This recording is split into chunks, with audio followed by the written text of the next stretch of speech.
We call ourselves design and build, but we would have been build and design in those days. An interesting question on what does the future look like. A lot of business leaders are always looking at growth and that next step. In 1998, we were doing 100, 150,000 pound projects, and those were big projects. We still do 4,000 square foot projects, but we now also do 50, 60, 70,000 square foot projects. The heart of Peldon Rose, I don't think I experienced another business that had the same culture and care for its people. Our projects very much require supply chain now, which has its own design capability. We're delivering change into organisations, and it's how we get aligned and recognised as that brand. It's too easy to say yes all the time, and it's too easy to want to do everything for the client. You bring it back to the office and then you try your hardest to deliver it. But I think it starts with... JP, thank you so much for coming on the show. Thank you for inviting me. No worries at all, and I appreciate us using your space as well. Yeah. Loads to dive into today about the industry, about Peldon Rose as a company, but I always like to take it back to yourself, have a little bit of background about yourself and how you sort of made your way into the industry. Okay. Not a direct route into the industry, actually. I think if you'd asked me at the age of 20, would I be running a design and build business, construction, fit out of commercial offices, it was probably furthest from my mind, truth be known. My journey was an accidental journey. I left, well, actually I didn't even leave university. First and foremost, I didn't want to go to university. I was a high-flying student when it came to O-levels in my days, and did really well, but my parents then bought a business, and I was probably about 15 at the time, and it was my first exposure to a commercial environment. It was a large newsagent convenience store based in South London, and it was their first commercial venture, so all evenings and weekends got consumed in understanding the business, understanding the finances, how do you build a client base, what is customer service, etc., and the challenges of running a business with people. So that was really, really interesting at a young age.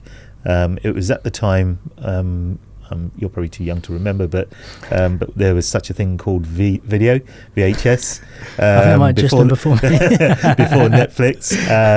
And so this was around 1985. Video was booming.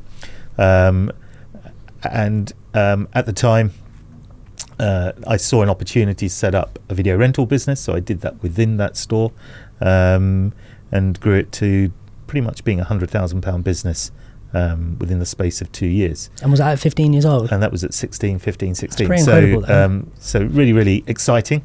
And I saw pound signs in front of me. My education suffered, and my parents weren't very happy. And a lot of that is down to their heritage. You know, they're of Indian descendants. But my mother came from East Africa. My father came over from India. They came in '67. It was just after the exodus in East Africa and what happened in Uganda. So the most important belief they had is always have a profession, and don't just go into commerce. So they pretty much forced me to go back into education. I went off and did a foundation course in accountancy. Actually found I really liked it, and then went off to university to do an accounting and finance degree, and set off on a career as an accountant, really. So left university, went off to a firm in those days called Story Hayward, which latterly became BDO. And the importance, there's a couple of things which are important about that, but I think the main importance of that is that I'm trying to think how old I would have been, but probably at the age of 22, as a fresh accountant, graduate accountant in that firm, the first audit client I went to was Peldon Rose. Oh, okay. And so my journey and association with Peldon Rose started at that point. But I was destined to career to be an accountant, and how I arrive here is an accident. So what happened to the video business? You started that obviously at 16 and pretty successful for a 16-year-old. It was very successful for the first 5 years. I'd like to say but my parents made a lot of money out of my venture there. But then something called Blockbuster came along. Ah. And Blockbuster was a massive video rental business, and that wiped out us little independents. Probably my first lesson in business, which is scale up. And I think the second thing that happened to that industry afterwards, because we did scale up a bit, was that Netflix came along and VHS died. Yeah, Netflix was a big one for the video industry as well. Absolutely. So 5 years of that business, and then was that when you stopped and went to university, or were you in a parallel uni? I carried on parallel. I think I took 2 years out. This is a long time ago. Testing your memory now, you JP. really are. But I think I took 2 years out of education, and then went back in to education after being convinced that wasn't the right thing to do. A lot of peer pressure, not just from my parents, but from a lot of people around me. And from society as a whole. I think, well, it's a sort of like a traditional way to go with life, isn't it? The educational system and university, and then go from there. Yeah. So you call it apprenticeship nowadays, and it's a good thing to do, but not in those days.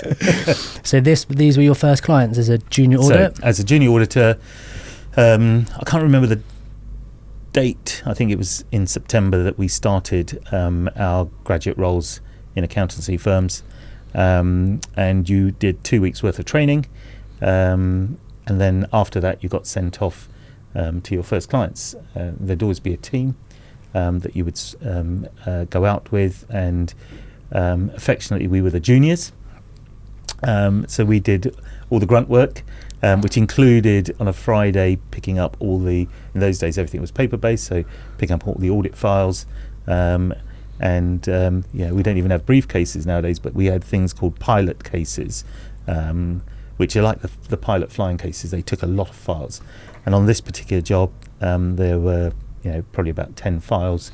Picked those up on a Friday, and then had to bring them to the client on Monday morning and meet the team here. And we were, in those days, we were based in Kingston, Clarendon House. And I remember it distinctly. I only had one suit, being a graduate. I only had one overcoat. And the station you came into was Norbiton Station. I get out at Norbiton Station at an ungodly hour, probably about 7:30 or something like that, because I didn't want to be late. And it was raining. It was pelting it down.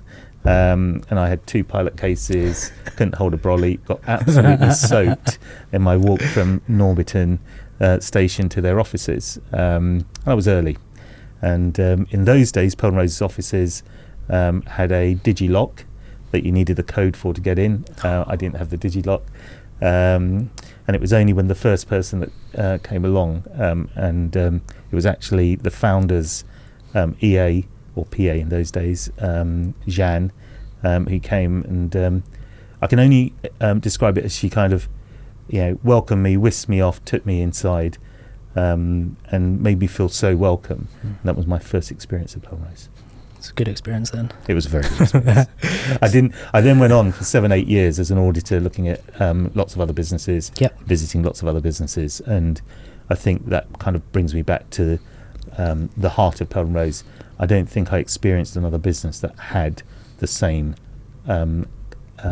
culture and care for its people. Interesting. Which is what made Peldon Rose attractive. So those 7 years you were basically auditing companies' accounts as a junior accountant, and did you work your way into a senior accountant? Absolutely. Yeah. So worked my way through BDO into a position of being on a partnership route, and would have been a partner within a big professional practices business.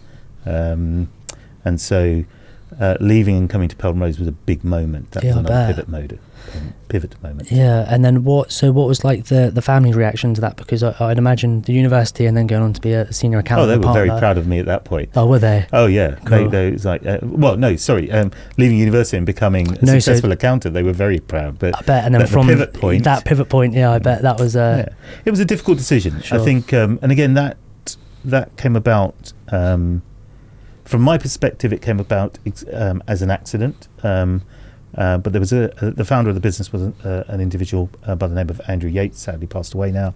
But Andrew had a plan, and I think with most businesses there are journeys in a business's development growth, and he'd been incredible at founding something and having a vision. But in terms of growing the business and taking it to its next potential, that's where he was struggling. And I'd worked with Andrew in the business for about 7 years. And I'm not shy of giving advice, or being advisor rather than giving advice. And so rather than sit behind somebody and see mistakes being made, I'd much rather roll up my sleeves and help them. And I'd done that with this client for many years. And so when Andrew was considering his next growth strategy, he wanted someone commercial to come into the business. And at that point, he decided it was going to be me. I just wasn't wise to that at the time. And so as you do in design and build, there is always a sales strategy, and he had a sales strategy. So he effectively approached me at a time that we were looking to recruit a finance director for Peldon Rose into the business, and I had no inclination or want to leave the finance role that I was already in, and it took him about 3 months to convince me to come. Did it? Yeah. So why did it take 3 months? And the family weren't very happy. Yeah, I'm not Back to your original question. Because I was leaving a profession to go into a commercial role.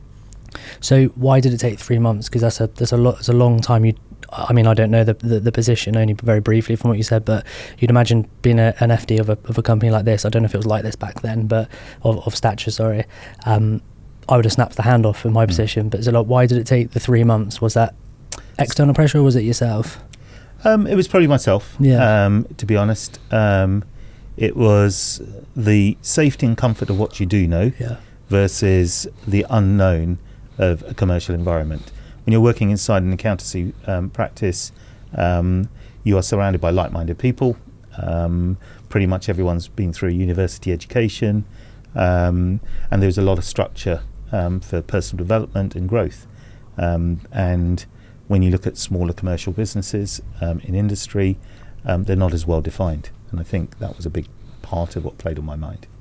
So how do you feel then after the 3 months and then you made the decision? So it's interesting how the decision got made. Ultimately, I remember sitting at the family table with my father there and him saying, "Look, son, you're young enough to go and give it a go. If you make a mistake, you can always fall back into professional practice." And so that was kind of, in the end, the deciding factor. Step off the curb and cross the road.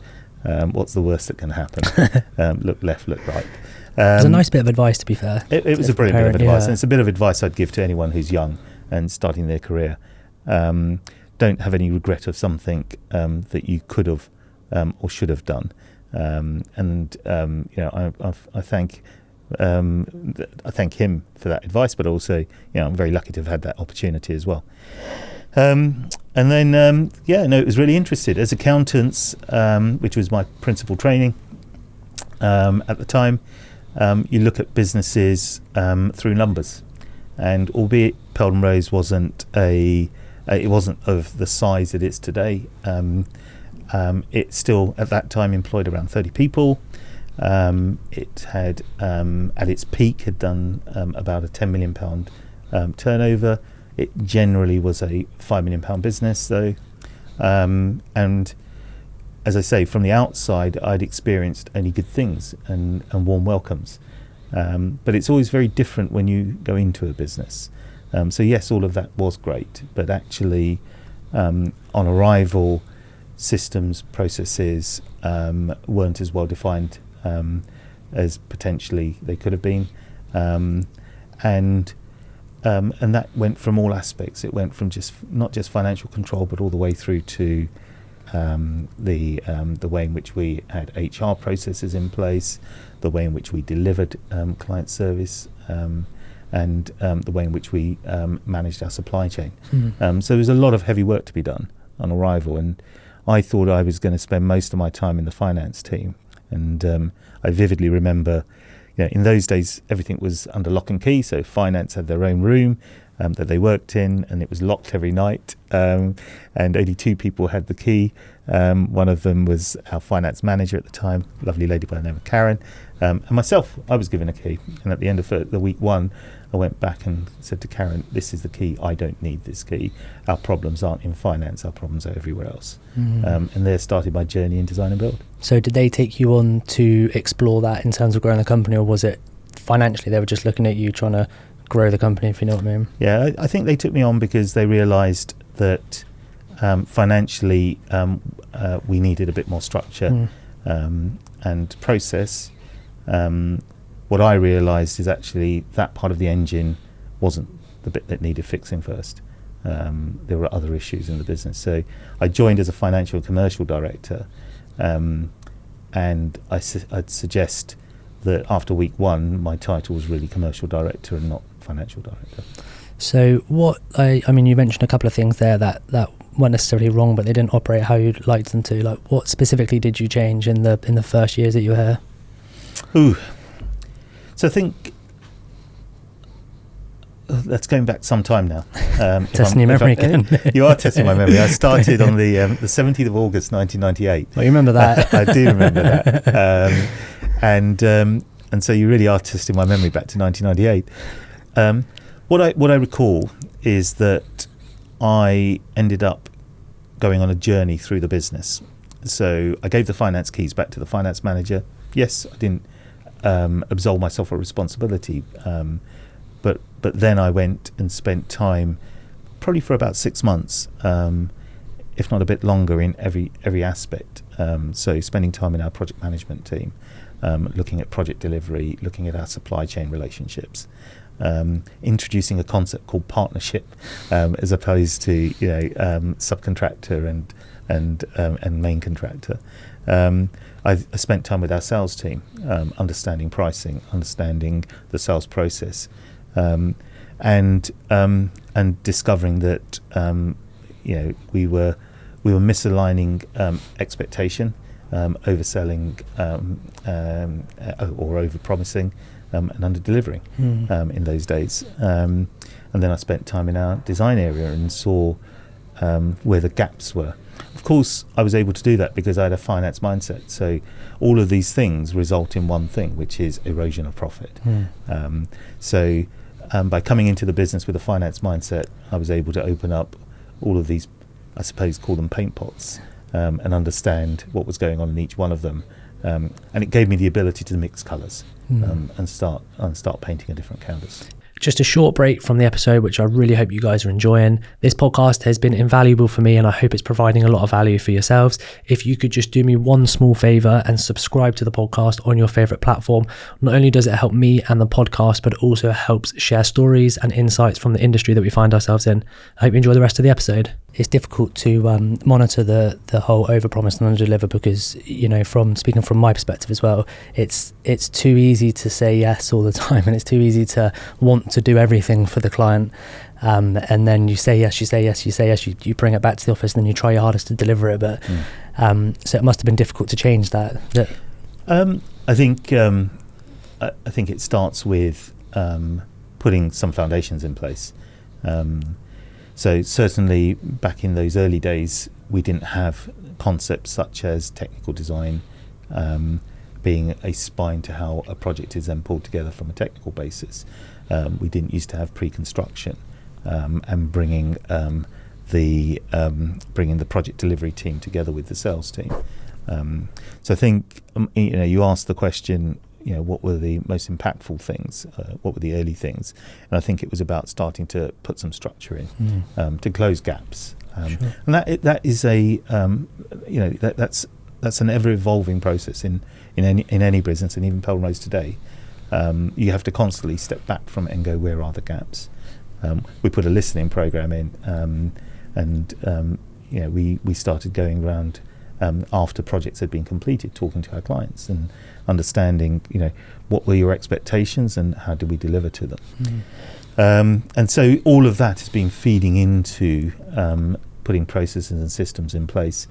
And at its fundamental level, you had to re-engineer the DNA. What do we stand for? and making sure that the values of our people and the values of the organisation were aligned, so that delivering customer excellence and customer service went to the centre of everything that the business was then built around. I suppose you aren't, well, no one's anything without customers, so Well, it makes complete sense. Absolutely. So you've obviously been on a journey since you started then and up to now. Can you let me know how the team itself has grown and evolved as well? Because you mentioned there was roughly 30 staff when you first started, and you did some serious work to plug some gaps and trying to like change the DNA and the structure, so you can operate at a kind of like a higher level. So like, tell me how the team grew as well over the years. Yeah. Okay. So I think it's a really interesting journey, because Peldon Rose provides a kind of a journey through the involvement of a business from startup through to where we are today, which even now we are relatively an SME, operating at a high level in a competitive market, central London. So the first step would have been, we had an entrepreneur who took all the decisions, and then I joined, where we then had to work out how we would run a business and continue to grow it. So one became two, and that was quite challenging, actually, because we had a sales-led entrepreneur, and in those days I would have called myself an entrepreneur, but much more risk managed. I wouldn't have said I was a sales-led entrepreneur, and that yin and yang actually worked really well. And it gave the business the platform to continue to grow. The next step was putting in place, probably 5 years after that, a more senior team that was running a number of functions within the business. So we probably ended up with probably about 7, maybe 8 heads of departments in the business, and the business being around 50, 60 people at that point, after 5 years. And then after that, we've continued to grow. Andrew exited the business. We put a leadership team in place, which was 5 strong, and then we built a senior management team around them. And if you look at the business today, our leadership team would be 4. Our management structure around them would be in the region of 12, and then the business itself is 130 people. And I think that's a nice progression, because it's about putting leadership and management structures in place as you continue to grow the foundations of the business. And then so you've gone from 30 staff up to you guys now, which is like a really big outfit. 120 people. Which, so an additional 30 people within the head office as such. So how about the projects that you guys deliver? So like the projects at 30 compared to 120 to 30 must be drastically different. Oh, absolutely. In 1998, I remember that we were doing 150,000 pound projects, and those were big projects for us. Projects aren't necessarily measured by value, but by square footage, and a 2,000-4,000 square foot project in those early days was a significant opportunity. Those projects are still equally important, and at Peldon Rose we've stayed true to our roots, that we will provide a service to clients that are in that market of providing their employees with the best experience to unleash talent and potential. So we still do 3,000-4,000 square foot projects, but we now also do 50, 60, 70,000 square foot projects. We've done a 200,000 square foot project for a oil and gas company quite a few years back, probably about 6 years ago now. So we've been able to scale up and deliver projects within that range. At the moment, if you look at the business, we're delivering projects between 5,000 square foot and 50,000 square foot on a regular basis. That is the average project that would be going through Peldon Rose. I suppose that kind of might differentiate yourselves from other people in the industry, the bigger players in the industry, because they probably, you know, like dismiss the smaller projects, you know, like the 2, 3, 4, 5,000 square foot projects, and you know, they dismiss them and they just go for the bigger stuff. So if you guys operate at that level as well, probably bring in, you know, like alternative clientele that the competitors, or however you want to call it, might not get. I think for us it's not necessarily we're not a volume driven business. We do want to continue to grow, but growth comes through the challenge of the projects and the ability to inspire our people that work with us. So it is all about the quality of the profit that's generated, but that is dictated by the challenge the project has, and how we can unlock that challenge. In terms of smaller projects can be equally challenging. And again, it's, you know, we look at real estate and what we do as not delivering a fit out, but actually giving businesses a solution, so their businesses can actually unlock their business plans and growth potential. And that's why the smaller projects matter equally as much as the larger projects. Because I suppose you go through the same process on the smaller and the larger. It's just of different scale and value and square footage, and the team that you have to implement to do it grows, but the actual process is exactly the same, really. Pretty much so. Yeah, pretty much so. And, you know, certainly in Peldon Rose, we've deployed a different methodology to the different sorts of projects we do. So a smaller project will have a much more compact team around it, but the actual mechanics of understanding the client, understanding their challenges, and then using design to provide solutions is pretty much the same. And then when it comes to procurement and delivery, that process is very similar as well. So do you guys have like a designated team of people who just do the smaller projects, and then obviously people who do the larger ones, or is it this sort of everyone mixes in together to try and try and do a bit of everything? No, we've segregated our businesses according to service lines, and so we call the business unit that delivers projects between 2,000 square feet and 8,000 square feet, we call it our SME team, and that is all they do.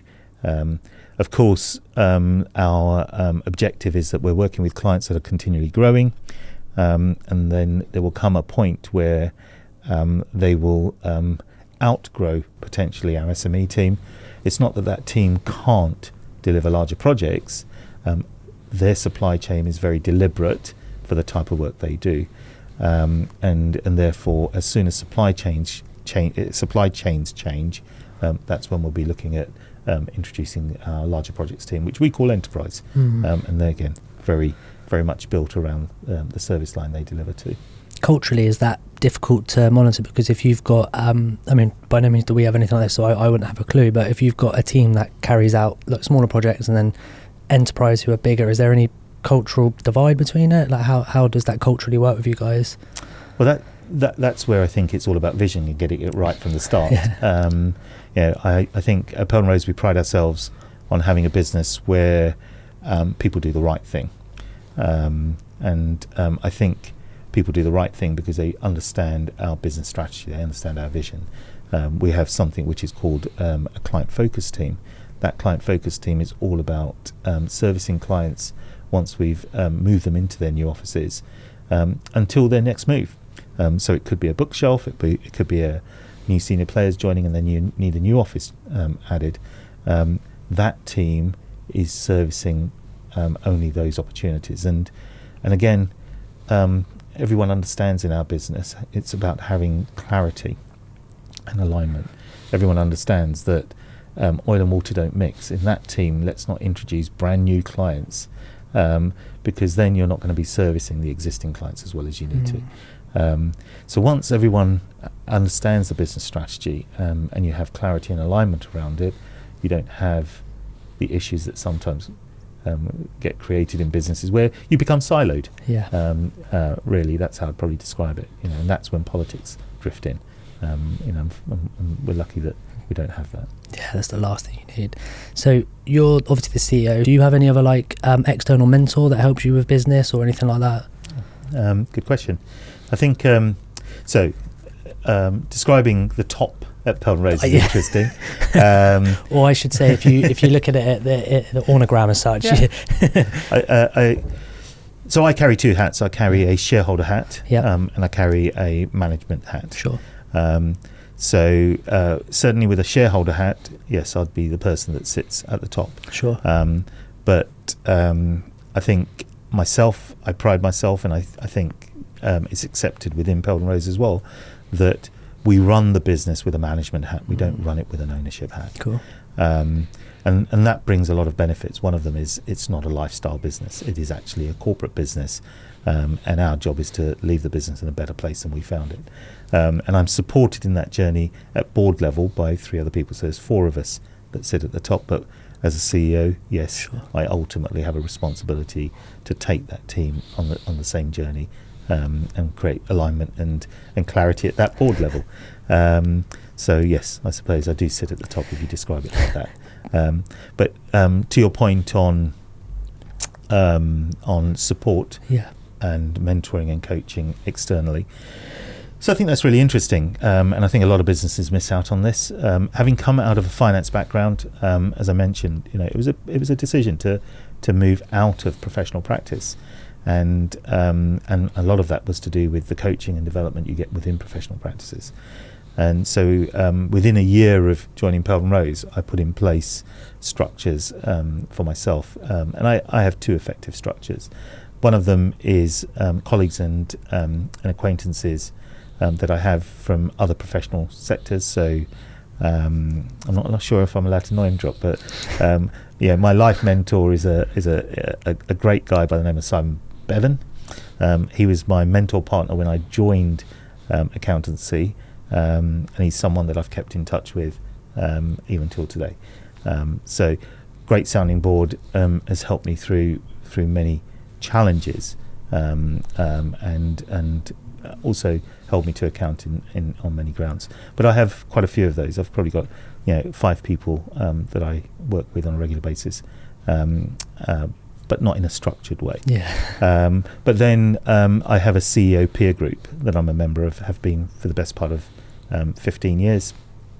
And these are SME businesses themselves. We meet once a month, and there are 2 things that we're doing. We're exploring what is happening in the world at large, and the challenges that we need to be thinking about, and then we also challenge each other on our own businesses, and that's a very useful forum for developing and learning as well. That's probably quite nice accountability, isn't it? And then you're almost sharing your experiences and stories with other people in a similar position as you. Yeah, it's like a good support network. Yeah, and you can't blag those people. Can't blag a blagger. You can't blag a blagger. So that's so you're held to account, as you say. So that's a really good forum as well.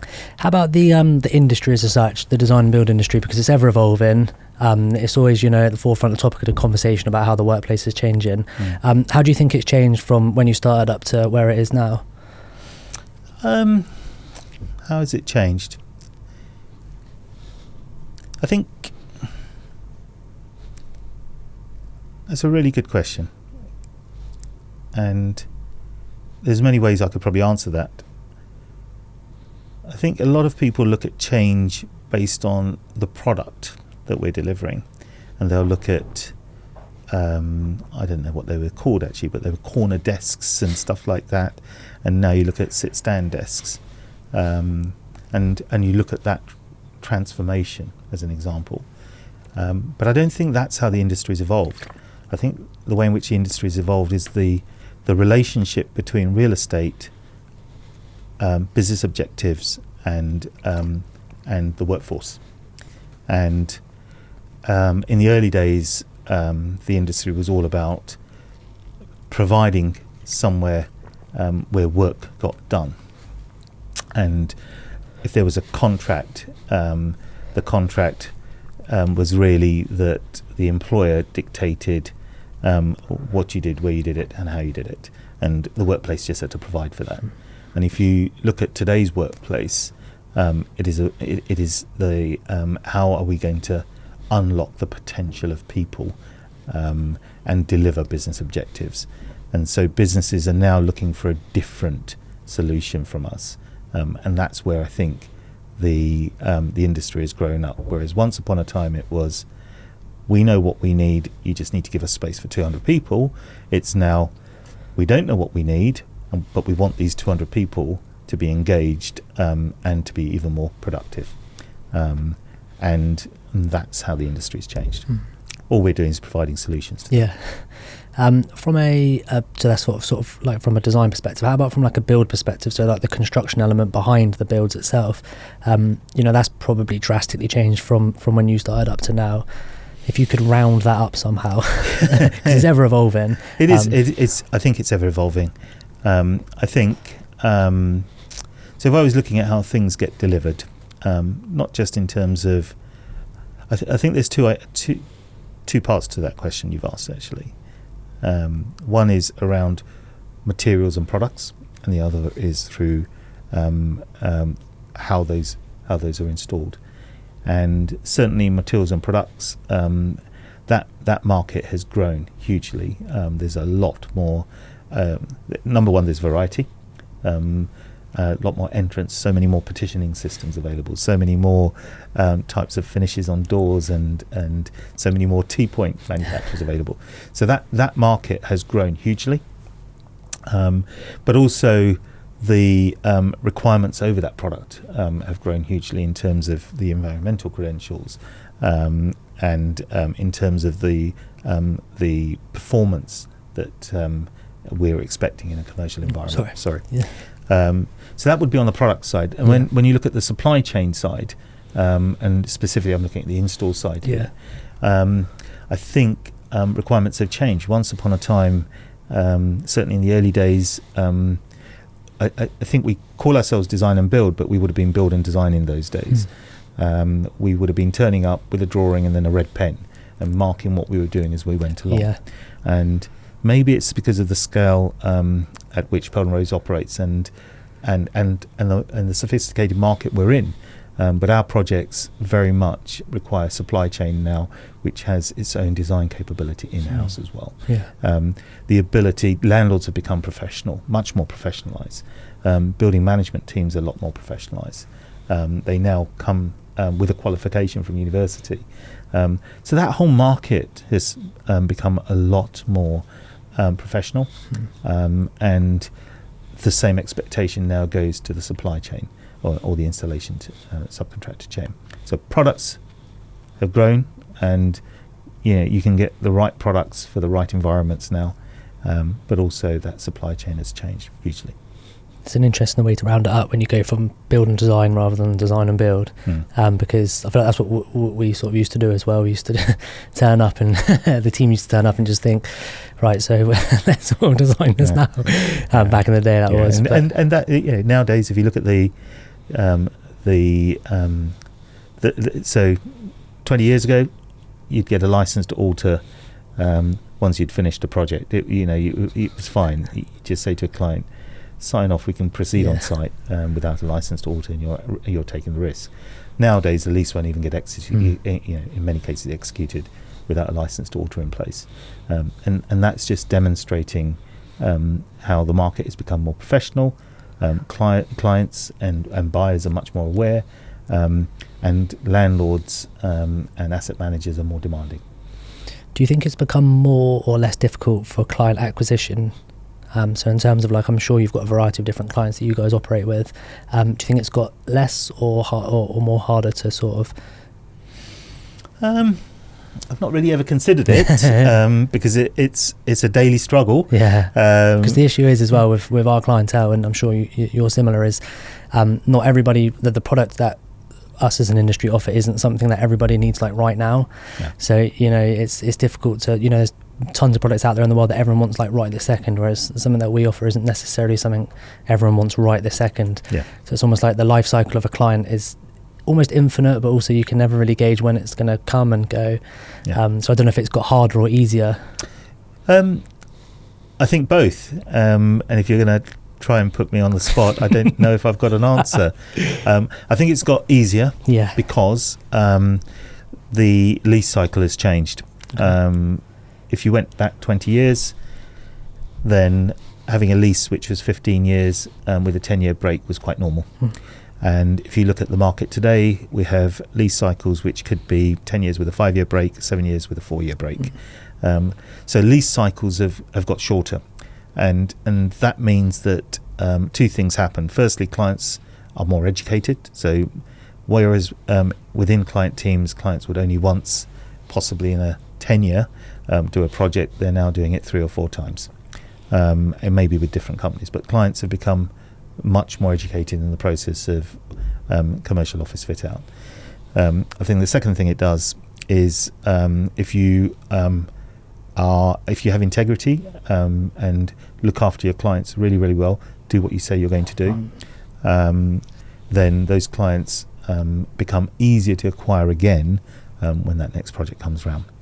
So from that perspective, I think it may feel that it's easier. But actually, on the flip side, I think the advent of various channels to market now has meant that there is a lot more choice for clients when they come to a point where they have a project opportunity, and clients are inundated. There's a lot more entrants, so the brand becomes much more important because when you're out of market, it's your brand that people are going to be observing. When you're in market, i.e. at that point that they're in the buying cycle, at that point the client should already know about you. Otherwise, it'll be hard to get into the acquisition cycle. Let's touch on the brand perspective for Peldon Rose. So obviously that's drastically grown as well in terms of brand awareness. So like, can you let me know how you guys have managed to do that? I'm sure you've got different teams and personnel who have helped along the way. How have we? Because we live in a digital age now as well. So like, I'm sure when you probably started here, there wasn't so much digital presence roaming around for companies, and it's changed a lot since. I'm sure since then. Yeah. So digitally, it's super important for brand exposure and awareness. So how have you guys managed to go from here to here with your brand? I've not considered the question before, if I'm honest. It hasn't happened by accident. But I think the brand journey starts inside first. I earlier spoke about alignment and clarity. I think a business needs to understand what it's trying to achieve first, and then it needs to understand the values that tie the organisation together. And so our brand journey started with that, the fact that we got some real clarity around why we exist, what we're trying to do, where we're going, what our purpose is, and then we looked at our underlying values, what brought us together, what is it that makes us great. Once those got defined, then it was about how do we amplify that internally and externally. And in the early days, it was very much done with our design team, and dare I say me with a bit of strategy. But I think the big change came when we decided that we would commit to having someone who would look after our marketing, our brand and marketing.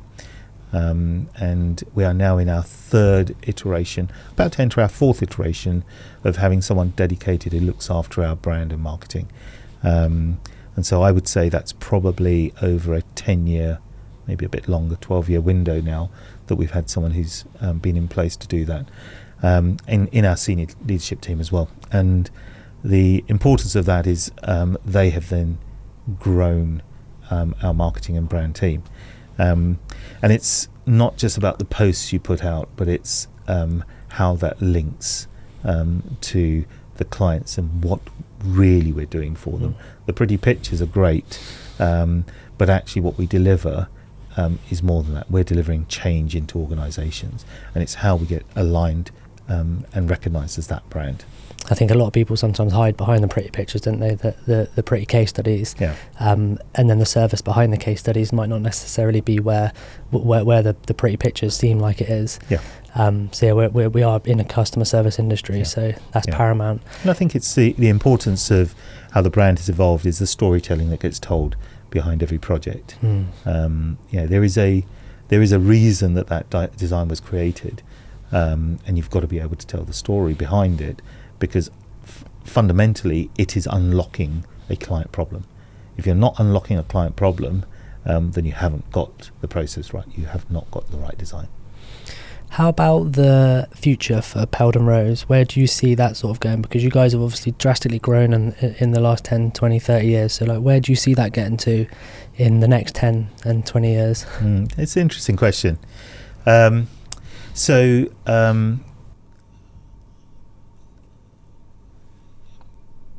don't think Peldon Rose is growth for growth's sake. We will continue to grow organically.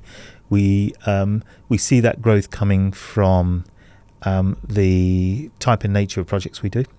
So certainly, if we take a 30,000 square foot project, if we are able to move that to a 40,000 square foot project as an average, then that brings a huge level of economies of scale for the business. And that is growth in quality of profit as opposed to the volume of turnover. And that's one way in which we see ourselves growing.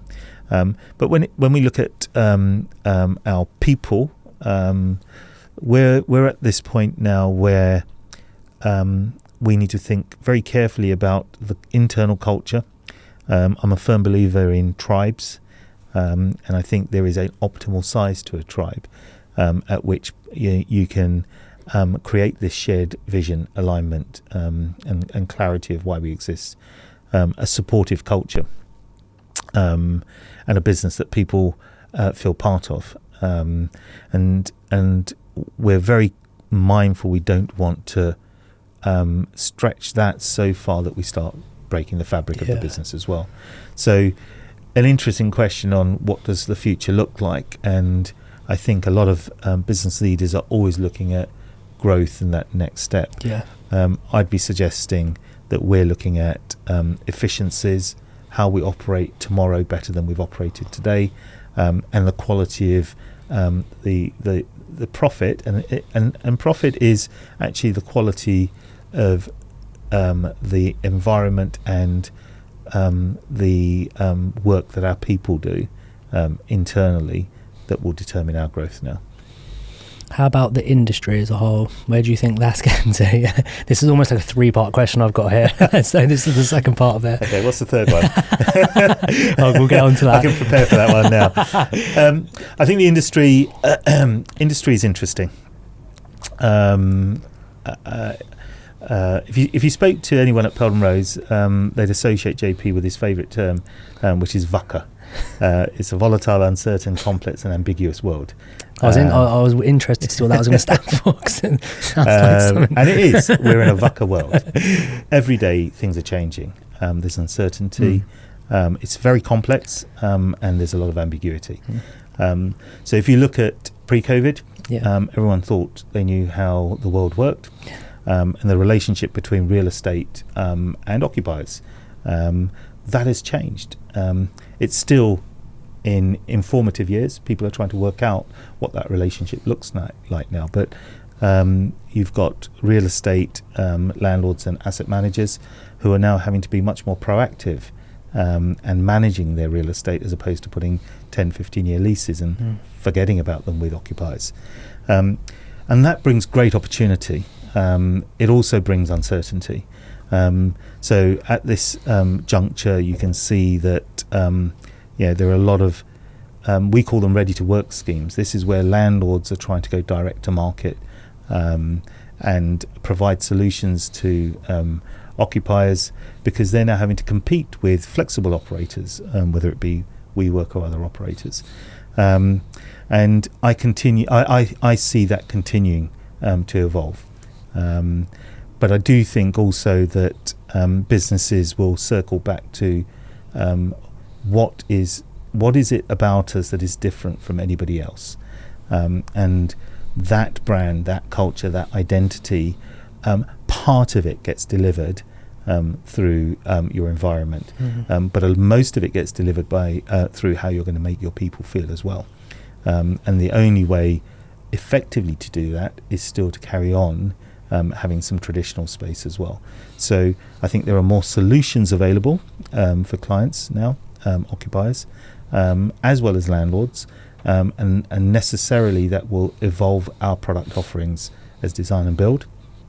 But on the flip side, I also think that our product will become more sophisticated in terms of, if you're employee of Bank A and employee of Bank B, and both of you are just working in co-working or similar environments, what's going to differentiate you versus Bank C, which is investing in a very different space for its people, and creating an identity and a brand, and thereby delivering a culture.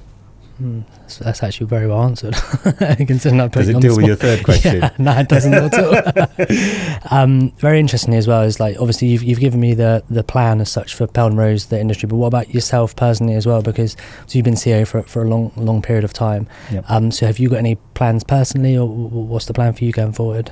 A regular question that has been posed. So I love what I do. I'm very fortunate to work in an industry and in a business where we have creativity and we have practicality, and we're constantly evolving and learning every day from our clients and the challenges that they have running their businesses. So I've promised myself that I will be leaving when I no longer enjoy what I do, and at the moment I really do enjoy what I do. Yeah. So you would have heard me earlier say our job as senior leadership is to leave the business in a better place than we found it, and that is my journey at the moment. It is about making sure that we have a senior leadership team and we have a management team in this business which is able to carry on delivering internally for our people and therefore externally for our clients. And that's my journey right now. So you don't see yourself any other industry going into after, maybe? No, I don't actually. Back to the video industry? No, not back to the video industry. I've left that to Rupert Murdoch, and he's done quite well in that. But no, I don't think I do see myself going into any other industry. I think I see myself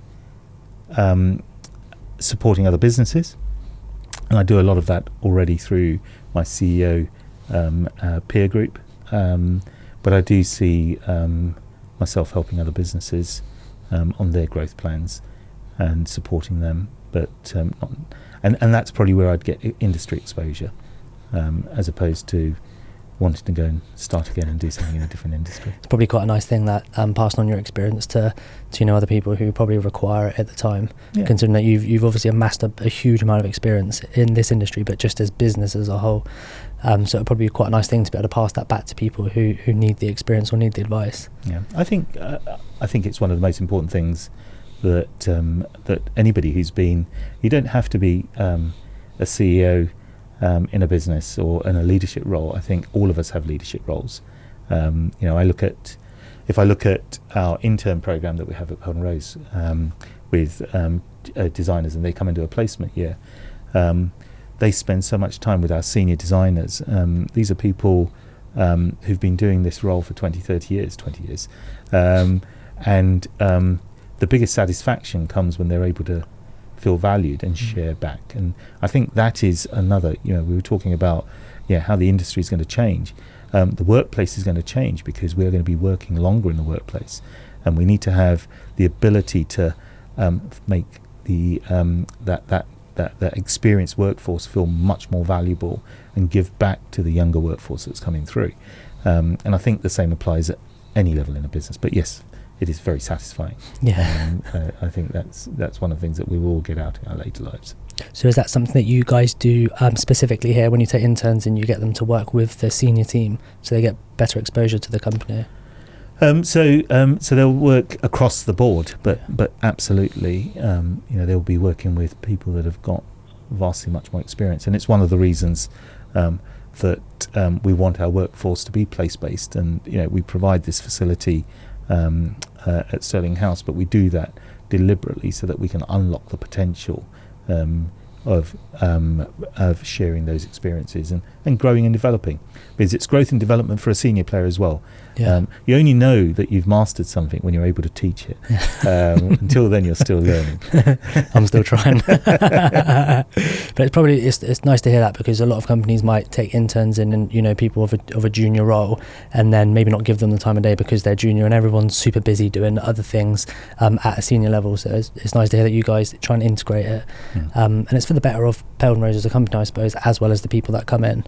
Absolutely. I think our success story would be that we have interns who join us and then do go back to university and then come back as graduates and continue to learn.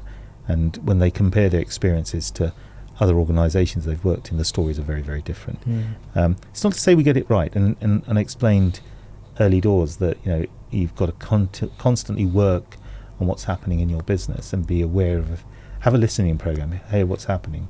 When we started our intern program, we didn't put as much structure into it as we have today, and our interns did get lost and did start doing stuff without a purpose and understanding what they were learning.